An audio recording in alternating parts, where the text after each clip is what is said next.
जितिया मैया की जय हो। माई करेली जितिया बरतिया, माई करेली जितिया बरतिया, करी प्रणाम उनके हे। माई करेली जितिया बरतिया, माई करेली जितिया बरतिया, करी प्रणाम उनके हे। जगली हमरे खातिर रतिया, करई प्रणाम उनके हे।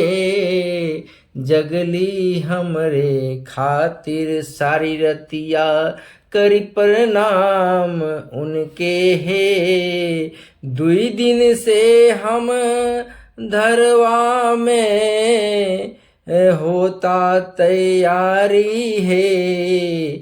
दुई दिन से घरवा में होती तैयारी है। काहे की व्रत ई कठिन आभारी, सरगही सियाविल परतिया है।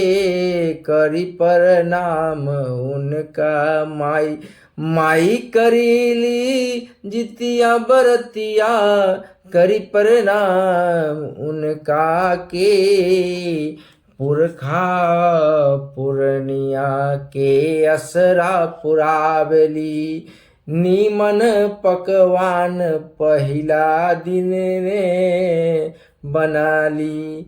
चिलहो सियारिन के देली परति पतिया, करी प्रणाम उनका के।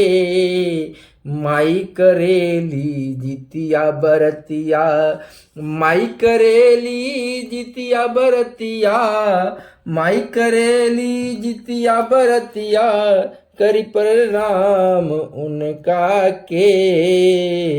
कुछ बरियार सब हम लेके ऐनी तथा सुने खातिर, कुछ बरियार सब हम लेके ऐनी कथा सुने खातिर। पंडित जी बोले ऐनी भई गाब जितु बंध के अतरिया, करी प्रणाम उनके के। करी प्रणाम उनके के। माई करेली जितिया बरतिया, माई करेली जितिया बरतिया, करी प्रणाम उनका के। माई करेली जितिया बरतिया, करी प्रणाम उनका के।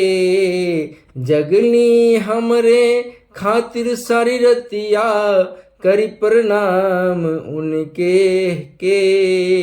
दुई दिन से धरवा में होता तैयारी, काहे की व्रत ई कठिन आभारी।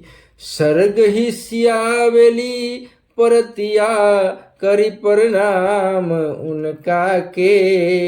माई करेली जितिया बरतिया, करी प्रणाम उनका के। पुरखा पुरनिया के आसरा पुरावेली, निमन पकवान पहिला दिन बनावेली। चिल होशियार के देली उन पतिया, चिल होशियार के देली परतिया, करी प्रणाम उनका के।